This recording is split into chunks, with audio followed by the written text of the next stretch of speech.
Are we coming with why Kobe Bryant parents hated him?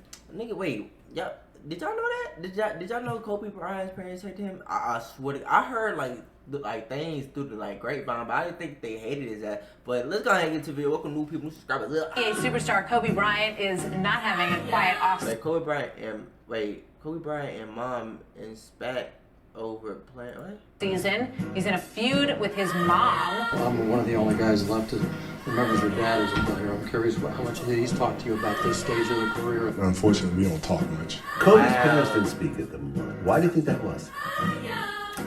Maybe they didn't want to. Nobody wins when their family. Kobe being Bryant had everything this world had to offer. Millions of fans, all the money in the world, a beautiful family, and a legacy fulfilled. Wow. Everything but one thing: his parents' love. What run from a tight-knit family that basically did everything together. Even signing NBA contracts became a frigid relationship at best that never mended itself. Wow. Even up to the tragedy that befell the world 4 years ago. It all started when he was a 21-year-old in Los Angeles, taking up a rap career among some of the biggest stars of the day. Tyra Banks, 50 Cent, and Nas are just some of the artists that a young Kobe collaborated with. In his own words, Didn't last long. but during that brief stint, there's one moment that changed his life. Vanessa Lane was a high school senior who had happened to be I ain't gonna lie, Kobe, you was pulling back then. He stopped at a but- concert by a company that What? shot music videos. They asked her to work for them, and a few months later, Vanessa had become a video vixen, even appearing in a music video with Snoop Dogg. Like Kobe, her stint in the music industry was short-lived. She stayed for just 3 months. But before her 3 months were up, she was called for a Kobe Bryant music video, and the rest is history. But that's not what's important here. What's important lies in the background. We've all seen that Vanessa and Kobe's relationship was very romantic storybook one, you know. It's like love at first sight, then Kobe follows her around the set, and then, you know, she writes down her number on the paper, and then they go to Disney World, so romantic, all of that, right? But the fact of the matter is that Kobe Bryant, as of meeting Vanessa, was a budding star. Winner of the 1997 Slam Dunk Contest, and already a one-time All-Star, and playing for the Los Angeles Lakers, no less. It was obvious that he was the top. Y'all, that's how I be feeling like I be looking on the court, but like I feel like somebody record me, bro. I look like I'm stupid. Like I'm probably over there. Like nigga, I'm not moving like that, bro. I swear to God, when you playing basketball, I be feeling like you be moving so smooth. But then like if somebody record your ass, you looking slow. Like you looking. For him, as a 21-year-old, to meet a high school senior on a music video set is one thing, but the pace of the relationship was way too quick. At least according to Kobe's parents. Joe Jellybean Bryant, a former NBA player who at one point in life dunked on Kareem Abdul-Jabbar, pretty gas, wasn't too excited about the relationship. One, he was wishing for Kobe to date someone of African descent, a common wish in black households. And two, for Kobe to, quote, slow down and smell the roses. Kobe didn't hear nor heed his father's requests, and after less than a year of dating, at 22 years of age, he married 19-year-old Vanessa in the attendance of 12 people. Kobe's parents were not among those in the audience. From that day on, things weren't right with the Bryant household. When Kobe first started with the Lakers, I hate parents who be trying to like they be trying to dictate like they child lives, bro.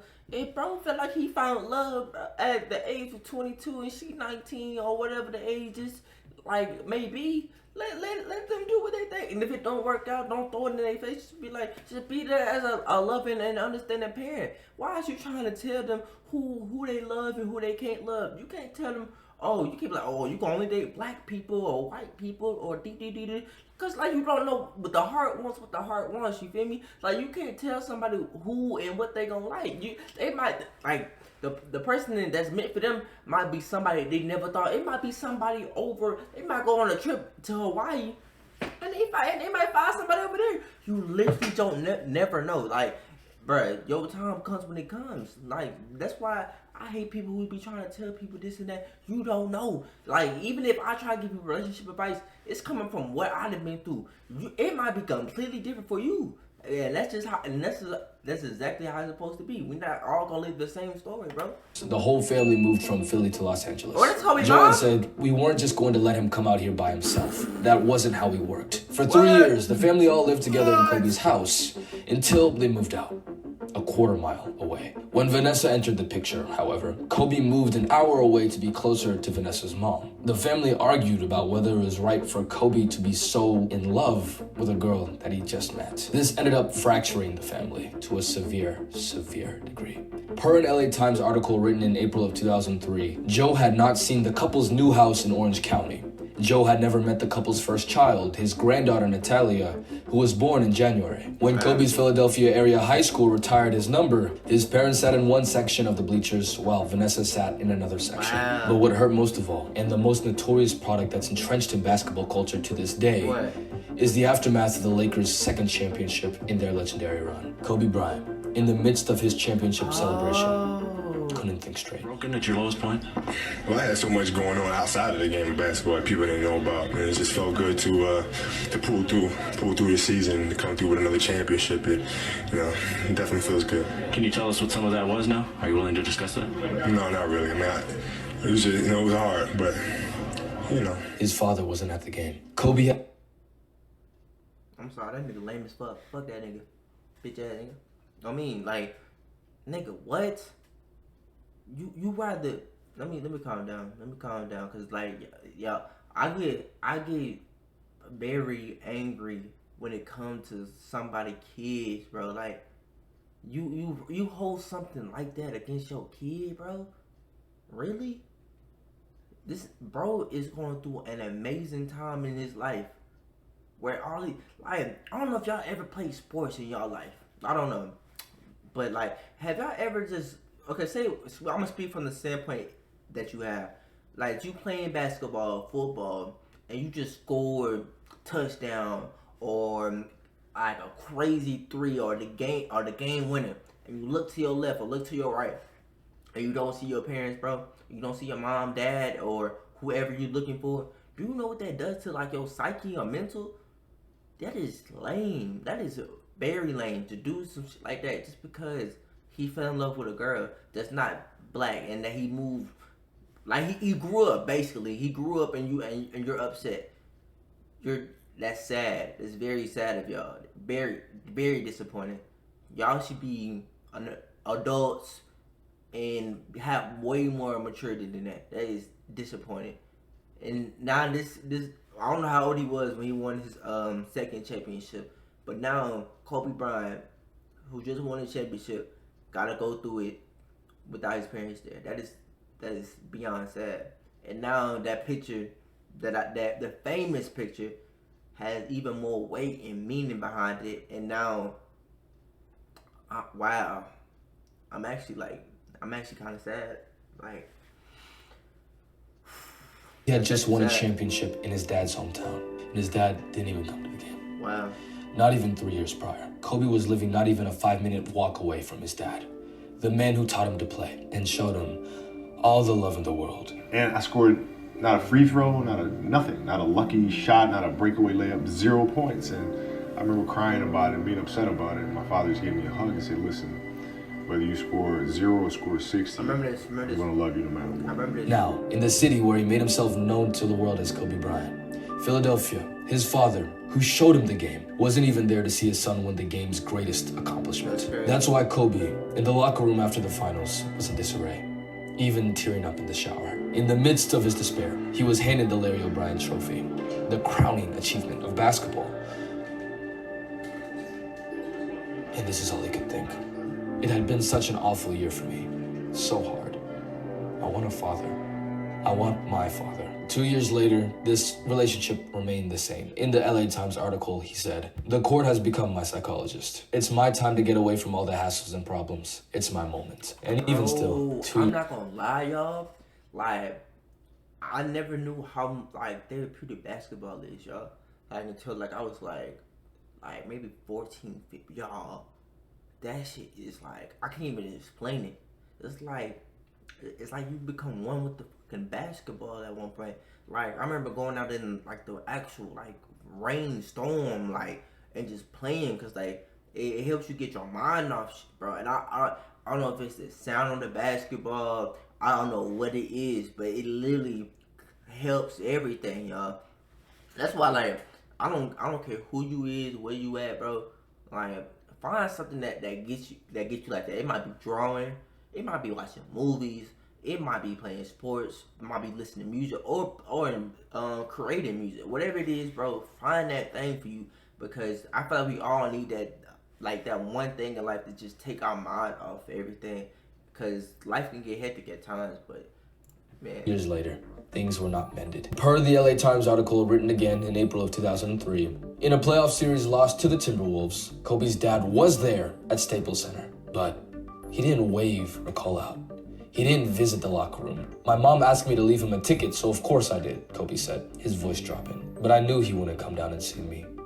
He never does. Further, the same article, Joe was interviewed as a part of a coaching position for a slam ball team based in Los Angeles. In it, unprompted, he started talking about Kobe, saying 20 years from now, when his own child grows up, he'll understand what I'm doing. When Kobe made a decision to be with someone he cared about, Pam, Kobe's mother, and I decided it was time to back off. That's all it was. When asked why he didn't see his son, he sighed. It's his life. We've got nothing to do with it, he said. We've done our job. Now you can't see this nigga no more because he's passed away. You must feel like I'm not even finna get on your top, because I can only imagine how you feel right now. I can only imagine how you feel. So I'm not even finna get on your ass, because life has already did that for you. Like to know that your son not here no more and your granddaughter's not here no more, and for it to happen so tragically. And you held all this for no reason for years. And for him to be gone now, you can't talk to him. The times you could have went down there, the times you could have spent with him, the times you could have hugged him, the times you could have kissed him, the times you could have been there. You can't do it no more, because it's over. It's over. You can't call him no more. You can't hug him. You can't tell him that the things you wanted to say back then, you can't say it now, because it's over. And that's sad, bro. That's sad. I'm speaking with such disappointment, but with also understanding, because I can only imagine, bro. If I had kids, I can only imagine. I can only imagine.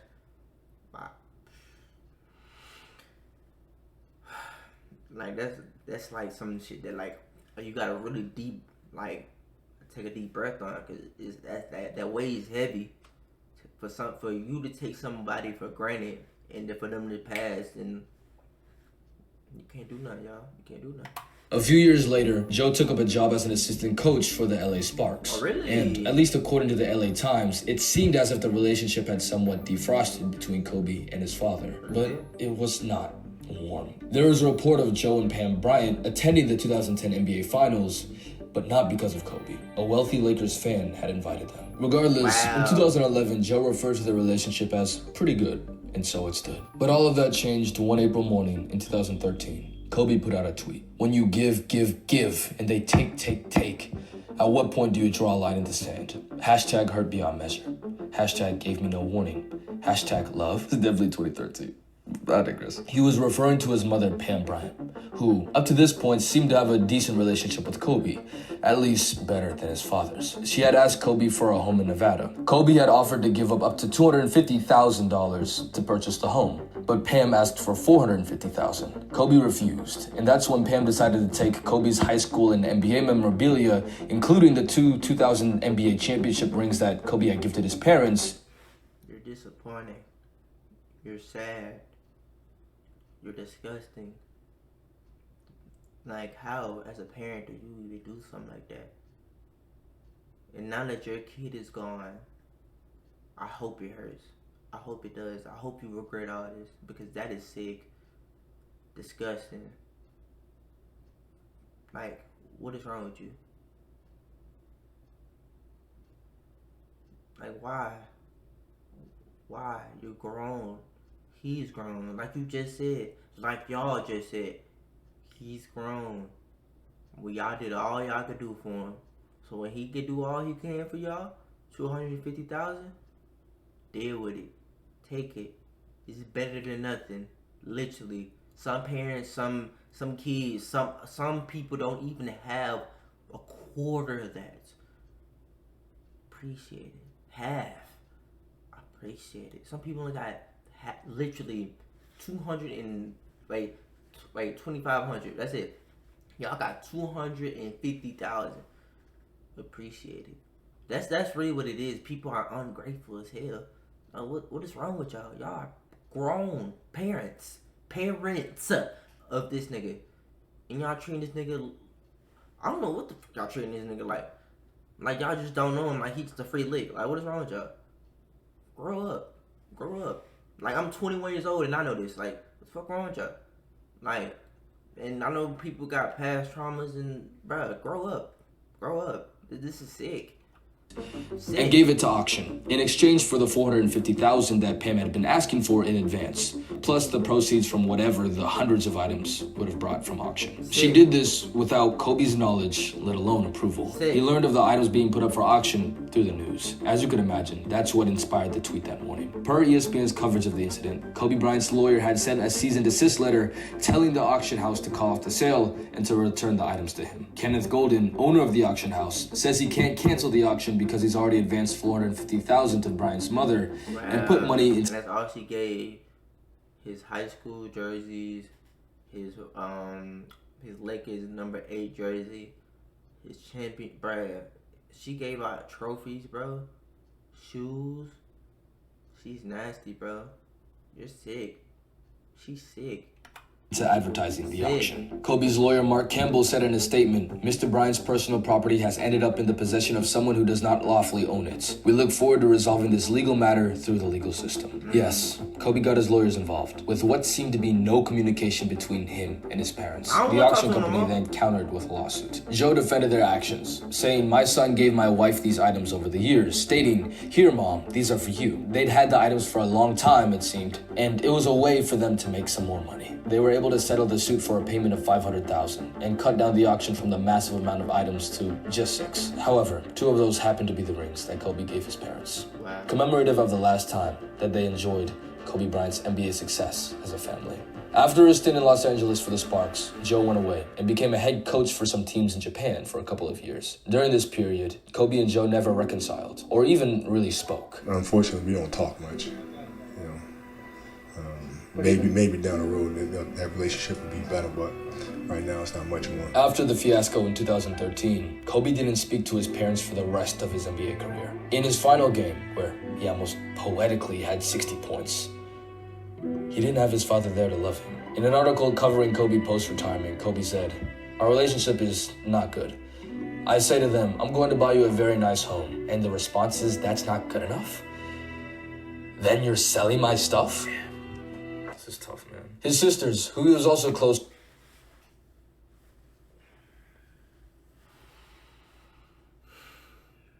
I got chills, bro. That's fucking, bro. That's sick. Sick ass people. Sick.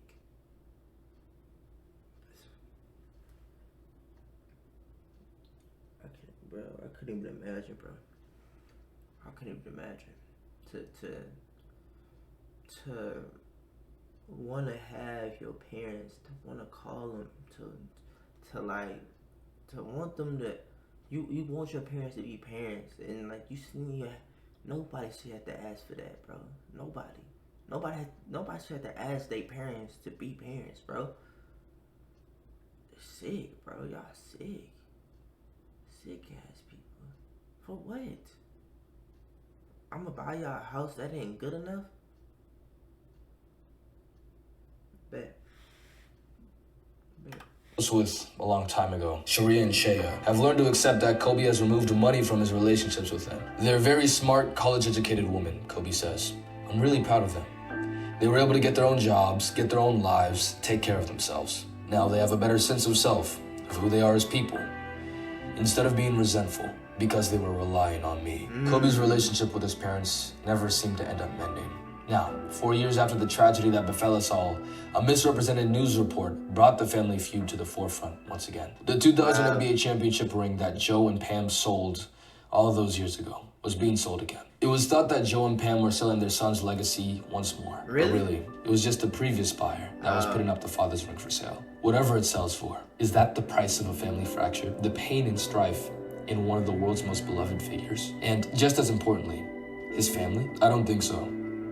And it seems like neither do Kobe's parents. Per a statement they made to the LA Times regarding this misrepresented news report, we want to make it unequivocally clear that we have no involvement in this sale of our son's 2000 championship ring. The mere existence of the auction has reopened a deep, painful wound. We seek peace and the opportunity to grieve with dignity.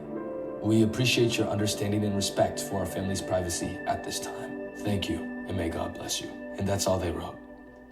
Thanks for watching. Damn. She was deep. She was hard to get through. First of all, this shit was hard to get through it like a muff.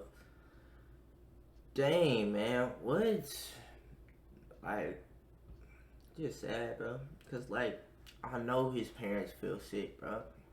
Cause I was mad at him, dude. Bro, I wanted to say way more than I said, bro. It's just like I know if I'm getting chills and I feel like weighed upon, bro. Like I know they going through it, bro. Cause I don't know Kobe personally, but I believe Kobe was a good person. I really genuinely do. I watch all his podcasts, like his motivational talks, bro. And it's just like, damn. I did not know that. I did not know his parents was like that the whole time. Man, if y'all enjoyed the video, make sure you like, comment, subscribe. And if you enjoy my commentary, make sure you leave a comment down below. And I'll see y'all boys and girls next video. We out. Ugh.